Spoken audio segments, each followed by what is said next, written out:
नमस्कार मंडळी, काहीतरी स्पेशल खाऊया या चॅनलमध्ये तुमचं सहर्ष स्वागत आहे। जर कॅफे स्टाईल फ्रेंच फ्राईज आपल्याला घरच्या घरी तयार करता आल्या तर किती छान ना। चला तर मग रेसिपीला सुरुवात करूया। सर्वप्रथम मोठ्या आकाराचा बटाटा आपल्याला सोलून घ्यायचा आहे। त्यानंतर बटाट्याचे असे उभे काप करून घ्यायचे आहेत। जास्त जाडही नाही आणि पातळही नाही, जवळपास 1 सेंटीमीटर एवढा जाड आपल्याला बटाटा कापून घ्यायचा आहे।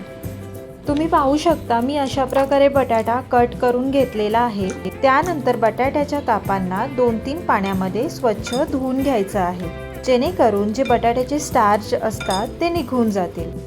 त्यानंतर कट केलेल्या बटाट्यांच्या कापांना बर्फाच्या पाण्यामध्ये जवळपास 10 ते 15 मिनिट ठेवून द्यायचं आहे। 10-15 मिनिटे झालेली आहेत। आपण आता बटाट्यांच्या कापांना उकडून घेऊया। पाण्यामध्ये चवीपुरतं मीठ आणि 1 चमच व्हिनेगर घालायचं आहे। पाणी चांगलं गरम झालं की कट केलेले बटाट्यांचे काप पाण्यामध्ये घालायचे आहेत। बटाट्यांच्या कापांना आपल्याला 70% एवढे उकडून घ्यायचे आहेत। जेव्हा बटाट्याचा काप दोन्ही हातांनी पटकन मोडला जाईल अशा स्टेजला बटाटा काढून घ्यायचा आहे, नाहीतर बटाटा जास्त उकडला जाईल। त्यानंतर बटाट्यांच्या कापांना पूर्णपणे गार करून घ्यायचे आहेत। जर तुम्ही 15-20 मिनिटे फ्रीजमध्ये ठेवला तर अजूनच बेस्ट असेल। बटाट्यांचे काप चांगले गार झालेले आहेत। आपण आता तळून घेऊया। तेलाला मीडियम फ्लेमवर गरम करून घ्यायचं आहे। पहिल्या स्टेपला फ्राईज 2-3 मिनिटे फ्राय करून घ्यायचे आहेत। तुम्ही पाहू शकता नॉर्मल गोल्डन कलर आलेला आहे।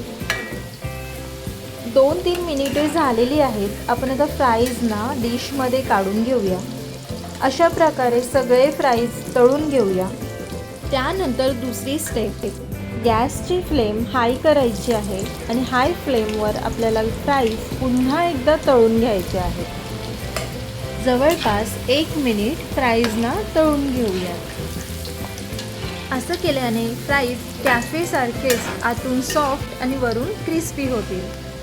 तुम्ही पाहू शकता मस्त क्रिस्पी असे फ्राईज तयार झालेले आहेत।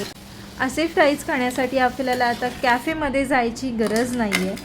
वरून अगदी थोडं मीठ आणि जर तुम्हाला आवडत असेल तर पेरी पेरी मसालासुद्धा तुम्ही टाकू शकता। तयार आहेत आपले कॅफे स्टाईल फ्रेंच फ्राईज। मस्त केचप किंवा डिप्स सोबत एन्जॉय करा।